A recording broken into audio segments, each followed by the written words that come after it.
સુરતમાં 6 વેપારીઓ પાસેથી 1 કરોડનો યાન ખરીદી કરી ઠગાઈ કરનાર બેની સચિન જીઆઈડીસી પોલીસે ધરપકડ કરી છે। સચિન ઔદ્યોગિક વસાહત સ્થિત રેડિયન્ટ કલર યાન ફેક્ટરીના માલિક સહિત 6 વેપારીઓ પાસેથી યાનનો જથ્થો ખરીદી કરી તેમની પાસે જોબ વર્ક કરાવ્યા બાદ ₹1.8 કરોડની રકમ નહીં ચૂકવતા ઠગાઈ કરનાર મુકુંદ પચ્ચીગર અને ધવલ ગોળવાલાની પોલીસે ધરપકડ કરી હતી।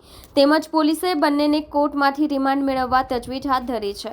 પોલીસના જણાવ્યા મુજબ વરાછા રોડની કલાકુંજ સોસાયટીમાં રહેતા મિલન હરિભાઈ સખવાળા સચિન જીઆઈડીસી ડીસીમાં રેડિયન્ટ કલર યાન નામે ફેક્ટરી ધરાવે છે।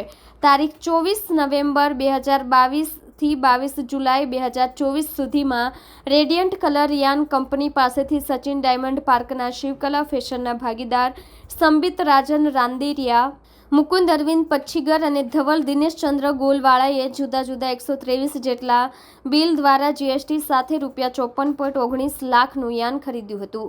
ખરીદીમાંથી ₹18.41 લાખની રકમ ચૂકવી હતી। ₹35.77 લાખ ચૂકવવાના બાકી રાખ્યા હતા। એ ઉપરાંત શિવકલા ફેશનના ભાગીદારોએ Shreeji yarn India Gurukrupa rayon અને શ્રીજી ફિલામેન્ટ પ્રાઇવેટ લિમિટેડના ડાયરેક્ટર રાજેશ જીવણભાઈ સુદાણી પાસેથી 47 બિલ મારફતે 29.42 લાખની ખરીદી કરી, જેમાંથી ₹17.62 લાખની રકમ ચૂકવી ન હતી। એ સિવાય પણ અન્ય 5 વેપારીઓ પાસેથી ₹1.32 કરોડનો યાનનો જથ્થો ખરીદી કરી તેના પર જોબ વર્ક કરાવ્યું હતું। આ પેટે ₹44.82 લાખ ચૂકવી ₹58,31,740 બાકી રાખ્યા હતા।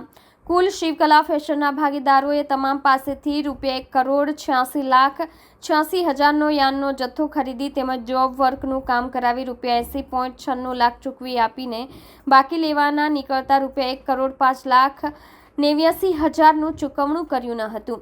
ઉઘરાણી કરતા વેપારીઓને ખોટા વાયદાઓ આપીને વધુ યાન આપો, હું ધંધો શરૂ કરીને બાકી પેમેન્ટ ચૂકવી દઈશ એવી લાલચ આપી હતી, પરંતુ વેપારીઓએ લાંબા સમય સુધી રાહ જોયા બાદ તેઓને પૈસા ચૂકવવાની દાનત ન લાગતા સંબિત રાંદેરિયા, મુકુંદ અને ધવલ ગોલવાલા સામે સચિન જીઆઈડીસી પોલીસ મથકમાં ફરિયાદ નોંધાવી હતી।